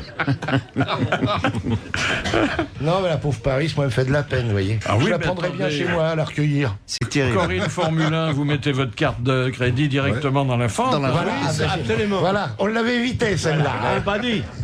Oui, parce qu'elle a déjà la puce. Alors bon. Et puis alors, autre people en difficulté, c'est Sylvester Stallone. Alors bon, il a fait un carton avec son. Il allait. Où est-ce qu'il allait? Il allait. Comment? En Australie, non? En Australie. Les douaniers ont fouillé ses bagages. Ah oui, il y a un peu de coke. Ils ont saisi une substance qui est interdite. C'est des hormones de croissance. Ouh là là, c'est pour les muscles. Ça veut dire qu'il se shoot. Testostérone. C'est pour la muscu. Exactement. C'est pour la muscu. Testostérone. Ah oui, bien sûr, c'est ce que prennent les rugbymen. En Australie, c'est bizarre parce que là-bas, les rugbymen, ils en prennent. Officiellement. C'est pas bien méchant. Très bizarre. Ah bah si. C'est pas très méchant la testostérone. Non. Enfin, tous les culturistes. Ils en prennent tout. C'est quand même. Mais ça fait vraiment grandir? Non, c'est pas ce que vous croyez. Non, c'est gonfler les muscles. Ça fait gonfler les muscles, mais pas tout ça. Je vous donnerai autre chose pour si vous voulez. Un escabeau, par exemple. Il y avait à la Comédie Française, dans certains emplois, des sociétaires qui étaient des rondeurs. Hein. Ah bah oui. Il y en a encore aujourd'hui? Ah oui, il y en a un qui a été engagé qui joue Ragno dans le pâtissier. Le pâtissier, Grégory Gadebois, qui est un formidable comédien. Et qui bien enveloppé. 130, 140 kilos à peu près. Dites-donc. Là, on peut pas le distribuer dans Chérubin. Hein. C'est compliqué, C'est compliqué. Pour 1 mètre combien? 1m50? Non, il est assez grand. Il doit faire 1m75 ou quelque chose comme ça, à peu près 1m75. Mais il fait bien 120 kilos, facile. La scène du duel, on y a renoncé? On la joue. Oui, mais enfin, elle n'est pas traitée comme par le passé, où il y avait un maître d'armes qui réglait le duel. On a eu un maître d'armes, mais le combat à l'épée en lui-même intervient simplement à la fin. Actuellement, on trouvait ça avec Denis, c'est tellement difficile de faire un combat qu'on y croit au théâtre avec 2 épées. Et avec ce qu'on voit au cinéma maintenant, tous les trucs, voilà, c'est pour qu'on y croit, où il aurait fallu bosser 6 mois. Et être vraiment très très très très fort pour que ce soit vraiment spectaculaire, que les gens aient peur. Donc on a essayé de détourner ça. Puis il le blesse plus, ce Valvert. Cyrano le blesse plus avec les mots qu'avec la lame, vraiment, qu'avec la pointe de l'épée. Commande du 4e au 5e acte, indiquez-vous le vieillissement du personnage? Je me blanchis les cheveux un peu, et puis je descends ma voix un petit peu. Je la mets un peu plus dans les basses. Elle est un peu plus fatiguée aussi parce que c'est un homme mourant qui arrive au 5e acte, qui sait qu'il va mourir. Donc il a une voix un peu plus fatiguée. C'est très beau, plus dans les basses. Oui, c'est magnifique. Oui. Oh là là. Et c'est plus facile à jouer. Là, on récolte tout ce que normalement on a semé pendant les 4 premiers actes. C'est au 5e acte où je suis simplement assis dans mon fauteuil et j'ai qu'à me laisser mourir et à pas me laisser piéger par l'émotion du tout, justement. Voilà, et c'est assez agréable. C'est assez agréable parce que d'entendre les mouchoirs, les sacs des spectateurs qui s'ouvrent, les mouchoirs, les gens pleurer, c'est assez jubilatoire. Ah vraiment, ça pleure dans la salle? Ah oui, ça pleure. Ah oui, ça pleure, vraiment. Ouais. Ah oui.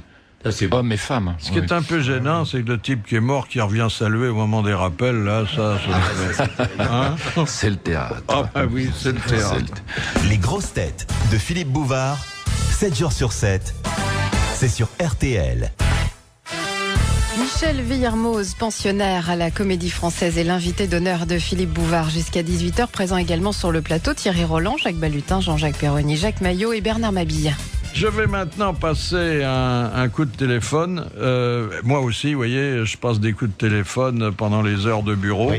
Et en profitant de l'abonnement de mon employeur. Mais là, on est en plein festival de Cannes. On sait que le symbole permanent du festival, c'est le tapis rouge. Et on ne sait rien sur le tapis rouge. Christophe Arnoul, bonjour. Oui, bonjour Monsieur Bouvard. Alors, je vous appelle parce que vous êtes le directeur technique du Palais des Festivals et parce que nous sommes fascinés par ce tapis rouge. On n'est pas les seuls d'ailleurs, hein, parce que bon, pendant le festival, c'est là que passent toutes les stars. Oui, c'est là que passent toutes les stars. C'est vrai qu'il y a déjà toutes les stars dessus et des milliers de gens autour qui sont, comme vous dites, fascinés par ce Combien de mètres fait-il ? Au total, on va dire, si on parle sur la manifestation globale, on doit écouler entre 9 et 10 000 mètres carrés de moquettes pour ce tapis. Mais pendant une année, alors? Ah non, pendant le festival. Sur le festival du film. Mais pourquoi ils ont les pieds tellement sales? Il faut le changer tous les jours? non pas qu'ils aient les pieds sales, mais que le festival tient absolument que chaque film ait un tapis propre, neuf, pour sa représentation. Ah, dites donc. On change le tapis tous les jours? On le change plusieurs fois par jour. Oh là là. J'aimerais bien être tapis rouge. Le nombre de petites culottes célèbres qui voient. Ouais. Ah ouais. Vous changez plus de tapis que de slip, hein. Ah ça. Mais je sais pas si les stars marchent sur votre slip, par contre. Oui. Il faut dire que la couleur de l'accessoire vestimentaire de Monsieur Perroni est très différente. Hein. C'est plutôt vers c'est du noir. Oui. Longue durée. Longue durée. Oui, mais voilà, le soir ça passe mal avec les caméras et les photos. Il vaut mieux un bon rouge vif. Ah, le rouge va avec tout en plus. Ouais.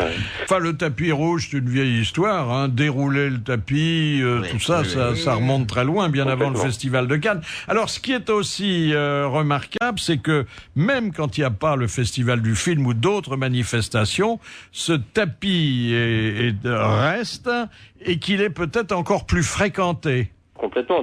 Disons que quand on se promène aux abords du Palais des Festivals, les questions souvent qui reviennent vers nous pour des gens même étrangers, hein, bien souvent étrangers, nous disent où sont les marches? Où sont les marches? Et les gens veulent absolument se faire prendre en photo sur les marches. Oui. Ah oui, il y a toute la famille qui défile. Et puis, est-ce qu'il n'y a pas des photographes professionnels qui viennent aussi? Non, ça, il y en a pas. Il y a quelques lancements de publicitaires pour des produits bien ciblés, où là effectivement ils font quelques prises de vue sur les marches, mais ça reste occasionnel. C'est beaucoup de touristes qui viennent, comme à Paris on vient voir la Tour Eiffel, à Cannes on vient voir les marches du Palais des Festivals. Or, ce sont des marches tout à fait ordinaires, hein. Elles sont jolies quand Non.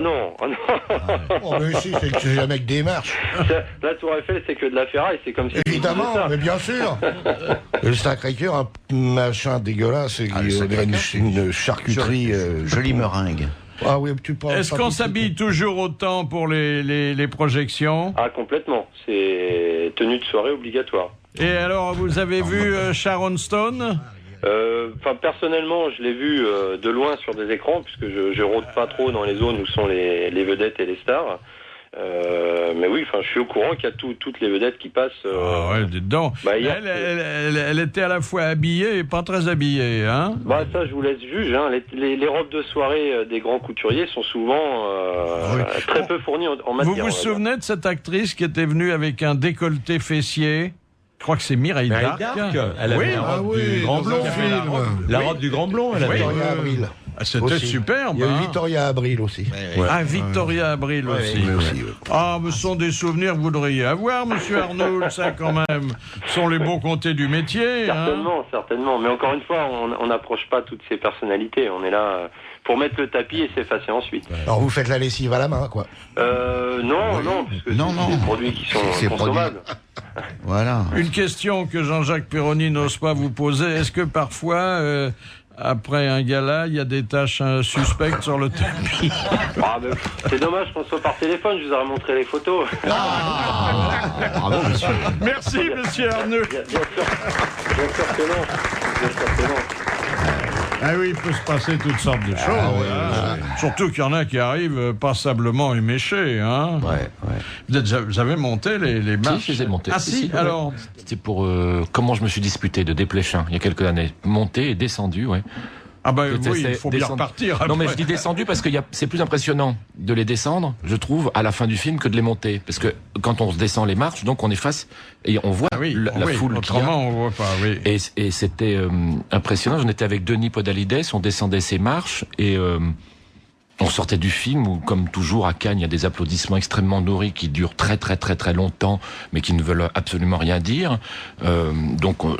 J'étais avec Denis Podalides et on s'est dit voilà, le film est un succès, c'est formidable, c'est incroyable. On sort donc et on commence à descendre les marches et là, plein de photographes se mettent vraiment à 10 mètres devant nous et commencent à nous photographier partout.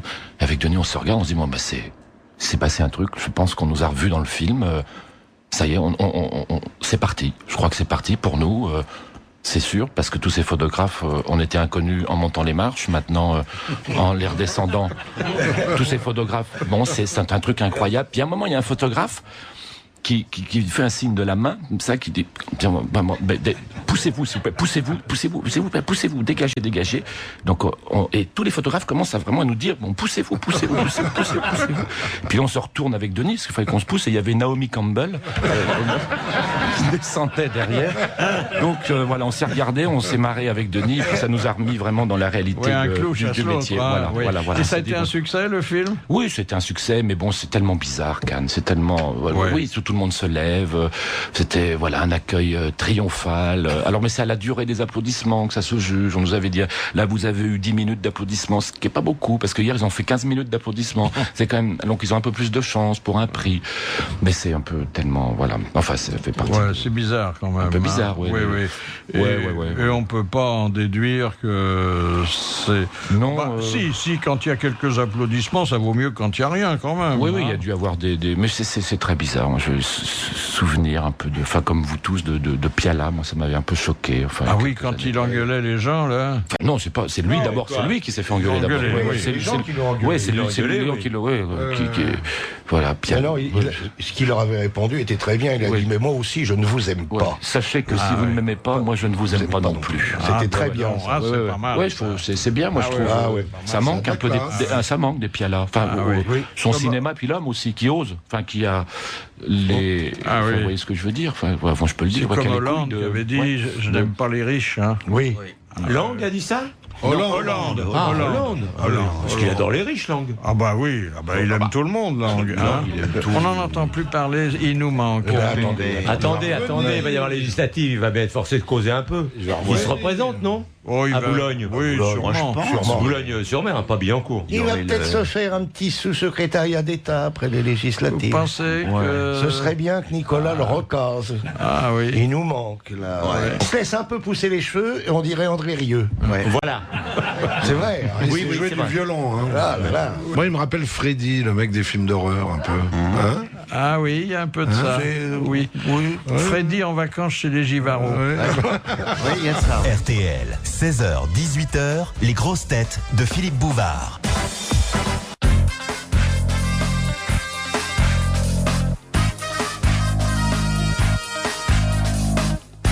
Pendant les grosses têtes, pendant l'émission, entre 16h et 18h, si vous allez sur rtl.fr, vous pouvez cliquer directement sur la photo de Philippe Bouvard. Là, vous tombez directement sur la page des grosses têtes. Et je vous rappelle que vous pouvez proposer vos questions et tenter de gagner 300 €, bien sûr, si vous collez les grosses têtes. Et vous pouvez aussi proposer vos histoires drôles et tenter de gagner cette fois 100 €. À l'occasion de la pièce Cyrano de Bergerac à la Comédie Française, Michel Villermoz est l'invité d'honneur de Philippe Bouvard jusqu'à 18h. Alors, est-ce que Rostand voyait son héros comme vous? C'est-à-dire moins flamboyant, plus émouvant? Parce qu'on en a fait un bravache longtemps, hein? Oui, on joue un petit peu le côté flamboyant, un petit peu comme ça, dans les pleins, un peu vraiment en avant, avec du jarret, comme on dit. Voilà. Or, il y a des moments extrêmement émouvants, surtout quand on les met en valeur, hein? Oui, c'est un personnage assez fragile, donc il y a toute une part d'ombre, de souffrance du personnage, mais qui est contenue dans le texte, voilà, qui apparaît peut-être un peu plus dans mon interprétation et puis dans ce qu'on voulait faire avec Denis, c'est vrai, une fragilité. C'est vraiment le chef-d'œuvre absolu. D'abord, ça n'a pas vieilli du tout. Non. Ensuite, il faut se souvenir que la première représentation était triomphale. Il y a eu, je sais pas, 30 ou 40 minutes d'applaudissements. Ah oui, dès le premier acte, parce qu'il y avait des entr'actes après chaque acte, et dès le début, ça a été un succès. On a décoré l'auteur Edmond Rostand dans les jours qui ont suivi. Plus tard, il a été élu à l'Académie alors qu'il avait 34 ans. Tout à fait, oui. Hein, on a rarement vu un pareil triomphe au théâtre. Il s'en est jamais remis, même Rostand, de ce succès. C'est l'homme d'un succès, parce qu'après ses pièces... il a écrit L'Aiglon, qui a eu quand même du succès. Chanteclair, plus du tout. Ça reste l'homme d'une pièce. Oui, mais enfin, dedans, c'est déjà bien d'avoir fait cette pièce-là. Hein. Mais il l'a écrit à 28 ans, ce qui est quand même assez jeune, et il s'en est jamais remis de ce succès. Vraiment, c'est jamais. Comment a-t-on construit le carrosse de Roxane ? C'est bricolé un peu. Ouais, bricolé dans une vision un peu plus poétique. On appelle ça un tuk-tuk. C'est comme une espèce de carrosse avec des ailes. Voilà, une espèce d'hommage comme ça, comme si elle avait survolé le. Il y a des roues de vélo. Oui, des roues et puis des ailes. Voilà, c'est une espèce d'objet volant, non identifié, qui est plutôt poétique que réaliste. Dites donc, c'est une double performance pour vous. D'abord, mémoire, hein. Faut. Ouais, ça va, ça c'est un peu le métier, c'est un peu notre métier. Oui, sauf que 1600 vers, c'est beaucoup quand même. Non, j'en dis moins. C'est plus facile d'apprendre des vers que de la prose. Hein. Oui, il y a des repères quand même. C'est assez facile à apprendre, hein. C'est un texte assez simple, enfin dans sa construction. Connu, même des gens qui ne l'ont pas joué le connaissent. Hein. Oui. La tirade d'aîné, que c'est beau, hein. C'est pas mal, ouais. C'est pas ce que je préfère dans la pièce, hein, la tirade d'aîné. C'est vraiment un exercice de virtuosité comme ça. Il y a un vers de la tirade d'aîné que notre ami Thierry Roland se récite quand il sort du stade. Fallait-il qu'il me l'amputasse, hein? Vous vous souvenez? Agressif. Ouais. Ça aussi, dites donc, ça c'est un drôle de morceau de bravoure. Hein? Oui, il y a les non-merci aussi comme grande tirade. Et puis alors, bon, il y a la dépense physique là, hein? Oui, ça bouge beaucoup, surtout dans la mise en scène de Denis, vraiment. Où il a voulu... C'est un rôle qu'on transpire? Ah oui, je finis vidé, épuisé, exsangue. Oui, c'est très physique. Vous pouvez pas vous en aller tout de suite, faut vous reposer un peu. Ouais, enfin, je mets un petit temps à redescendre un peu. Voilà, au bout de 3 heures, j'ai un peu de revenir dans la réalité. Un petit moment, comme ça, un petit sas avant de... Ouais, ça vide beaucoup. Mais il va falloir changer votre costume. On va le changer, oui. Il doit être un peu usé par la sueur. Hein. Exactement, on va le changer. Oui, moi j'étais au premier rang et l'odeur m'a alerté. Bon, on va le changer très vite alors. D'accord. Un autre témoignage, mais celui-là dépasse la comédie française, c'est la soif de reconnaissance qu'éprouve le comédien. Et c'est Pierre Richard qui nous avait alertés. C'est un des rares métiers où il faut être connu pour être reconnu. Et ça, c'est terrible. Du coup, le comédien, celui-là, fait un peu de tout pour se faire remarquer. Il parle plus fort que les autres, il rit plus fort que les autres. Et puis même, au besoin, il le glisse dans la conversation. Pardon monsieur, vous avez l'heure? Il me dira, oh ben il est 23h30, ça fait bien 1 heure que je suis sorti de scène.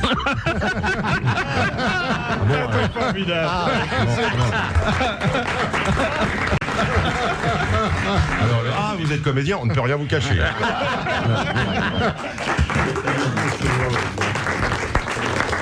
Hein, vous en connaissez des comme ça, Jacques Balutin? Bon, tous les comédiens sont un peu comme ça. Ouais. C'est normal, je veux dire. On ne fait pas ce métier pour être inconnu, je veux dire.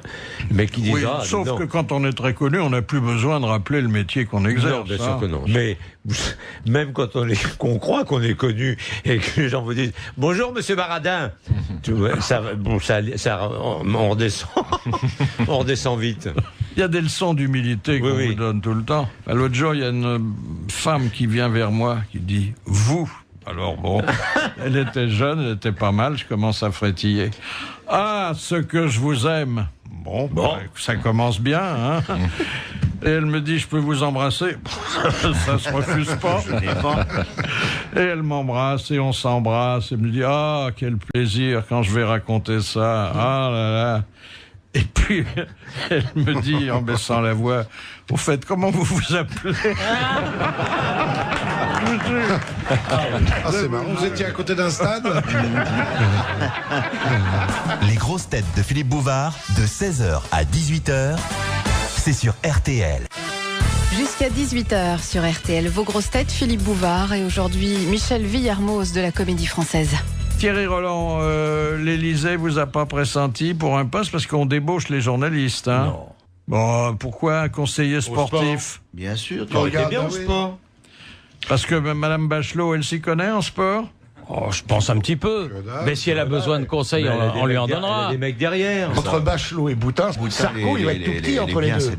Madame Boutin, vous voyez, on s'en était moqué ici. On va continuer. On avait dit, il n'y a que Monsieur Boutin qui vote pour elle. Sans le savoir d'ailleurs. Et puis total, elle se retrouve avec un ministère, Madame Boutin. Il fait quoi, Monsieur Boutin? Monsieur Boutin, il est philatéliste. Il est le mari de Madame Boutin. C'est un plein temps. Il a un métier? On ne sait pas, il faudrait savoir. On ne sait pas. Mais elle s'est fait recolorer parce qu'elle était blonde à une époque. Oui, maintenant elle est un peu rousse. Elle est brune rousse. Elle va s'occuper du logement. Du logement, du social. Bien. Ça sera très bien. Ce sera sûrement des logements pour personnes mariées. Hein. Ah bah oui, parce qu'elle est très à cheval sur les principes. Sur le plan des mœurs. Elle est venue au théâtre il n'y a pas très longtemps. Elle vient, elle rigole avec... Oui. Elle n'a pas l'air comme ça. Non. Elle a tout compris, apparemment. Bon, on lui envoie des fiches après. Mais elle n'a pas béni la salle avant d'entrer ou fait venir un exorciste parce qu'elle est très pieuse comme femme. Elle a embrassé la caissière, ça revient au même. Il y a beaucoup de politiques qui viennent à la Comédie Française. Oui, notre président est venu voir Cyrano. Ségolène Royal était venu aussi. Oui, il y en a pas mal. Juppé est venu aussi. Oui, viennent. Il y a une tradition comme ça un petit peu. Juppé, il aime bien. Ça fait longtemps qu'il porte le chapeau, lui. Hein. Non, mais Royal était venu. Oui, elle est venue voir Cyrano. Oui. Sarkozy était venu, mais il s'est barré à l'entracte. C'est pas vrai. Si. Envie de courir. Il y a le président devant lui. Peut-être parce qu'il connaissait la fin. Non, mais il était officiellement rappelé par le ministère de l'Intérieur. Donc, il fait le coup à chaque fois, ça. Voilà. Donc je suis pas sûr que ce soit vraiment un homme de théâtre, vraiment comme Chirac. Chirac n'est jamais venu aux Français en 15 ans. Non, jamais. Il n'est jamais venu. Jamais. C'est pas son truc. C'est faux, il aime pas le théâtre. Il aime que le jumeau. C'est curieux parce qu'il y a des bières qu'on peut boire à l'entracte. Il n'y a peut-être pas de Corona, mais enfin. Ouais. Oui, puis à l'entracte, il y a des Inuits, des Esquimaux. Cela dit, il faut aussi prendre avec des pincettes l'assiduité des hommes politiques dans les spectacles. Je ne sais pas si vous vous souvenez, le général de Gaulle, il ne manquait pas un spectacle de l'opéra et il venait avec des boules pièces parce qu'il n'aimait pas l'opéra. Mais il y allait quand même. Parce qu'il y allait parce que c'était des spectacles offerts à nos hôtes officiels. Protocolaires. Il y a beaucoup d'abonnés. Ah oui, il y a beaucoup, je sais pas combien ça se chiffre, mais il y a beaucoup d'abonnés. Ah oui, ça marche bien. Enfin, et beaucoup de jeunes. Puis Muriel Mayette, la nouvelle administrateur, veut développer justement une politique par rapport aux jeunes, vraiment faire venir beaucoup, avoir un lien avec l'éducation nationale. Elle va faire des billets à 20 € comme Jacques Lang au Parti Socialiste. Oh, c'est même moins que ça. On peut rentrer pour moins que ça dans la Comédie Française. Pour 10 €, on peut. Pour 10 €. Ah oui, on n'est pas forcément installé à l'orchestre. On est au Poulailler, non? Oui, au Poulailler, au Paradis, 3e balcon, mais où on voit et on entend quand même. Et pour 10 €, on peut aller à la Comédie Française. Il y a parfois des fauteuils libres, rarement. Si, il y a de la place. Pour Cyrano, c'est vrai que ça a été un gros succès, mais il y a d'autres spectacles où on peut venir comme ça le soir et trouver de la place. Et Molière, alors, c'est quand même votre saint patron, non? Ah oui. Celui-là, il n'a pas fait un chef-d'œuvre, il en a fait une ribambelle. Ça a toujours autant de succès. Oui, toujours. C'est la maison de Molière, c'est une tradition. C'est vrai que c'est plus difficile dans ce théâtre dès qu'on monte des textes contemporains. Là, Muriel Mayette a monté Le Retour au désert de Coltès. Coltès qui est un grand auteur contemporain. Et c'était le désert, vraiment? Pas le désert, mais c'est vrai qu'on a. Il y avait moins de monde. Il y a moins de monde.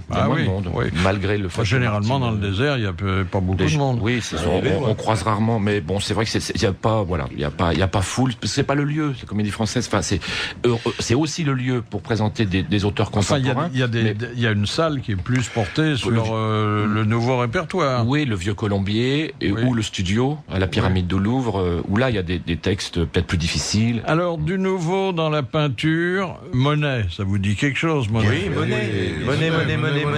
C'est les pièces. C'est une chanson des Pink Floyd. Monet. Oui, Time is Monet. Bon, bref, un ophtalmologue américain a étudié ces tableaux et il s'est aperçu qu'il était sourd. Daltonien. Non, contrairement à ce qu'on pensait, il n'était pas devenu abstrait vers la fin de sa vie, mais il avait, comme dit Bernard Mabille, été atteint d'une cataracte. Il voyait plus bien les couleurs et les formes. Alors on s'était dit, tiens, il trahit les impressionnistes. Pas du tout. Pas du tout. Il pensait toujours faire de l'impressionnisme. De la même façon que Beethoven pensait qu'il était peintre parce qu'il était sourd. Voilà. Ah, mais on en découvre des choses. Ça arrive chez les politiques aussi. Ils oublient les couleurs. À un moment, ils savent plus très bien. Oui, ça pue.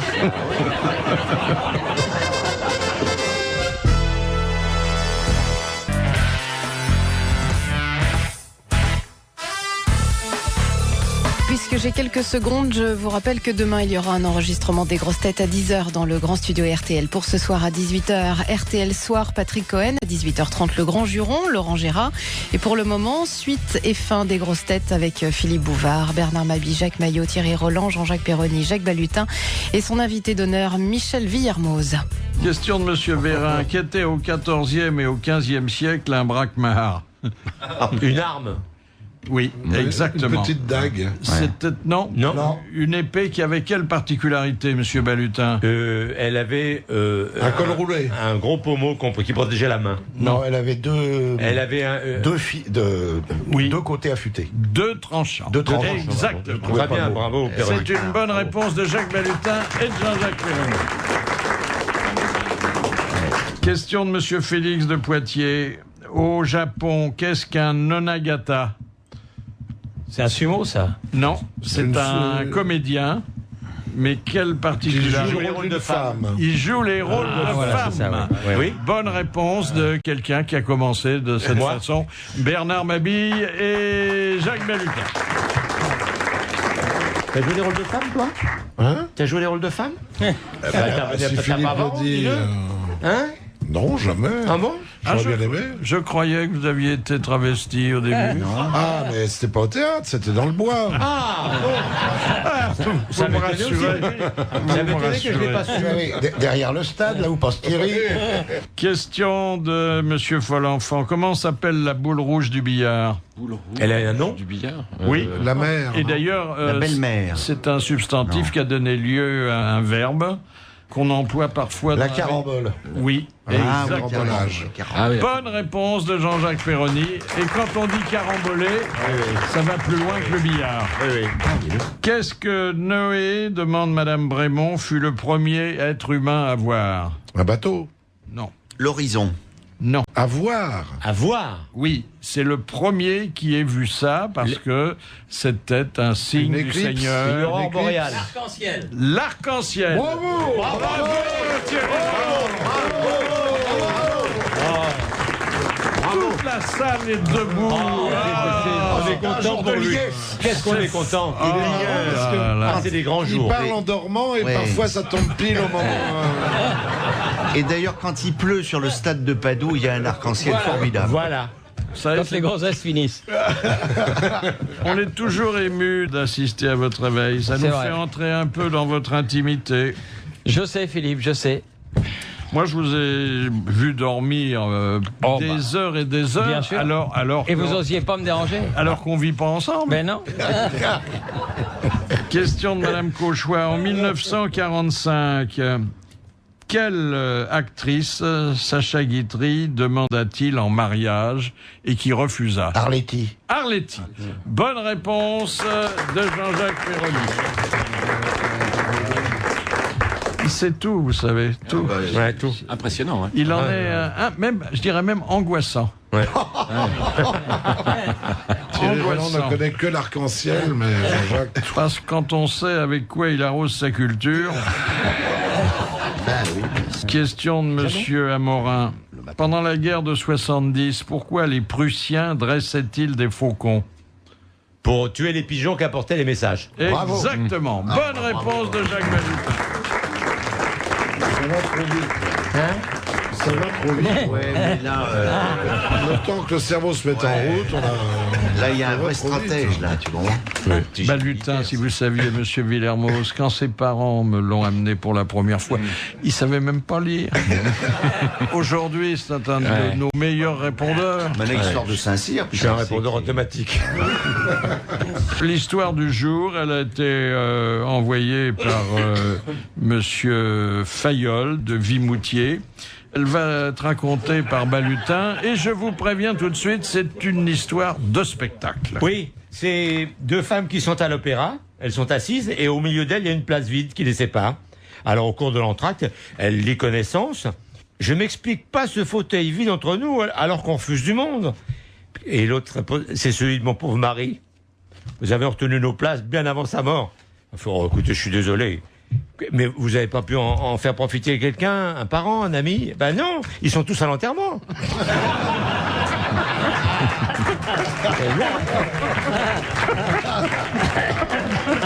Elle est terrible. Terrible. Ah, puis sûrement une histoire vraie. Hein.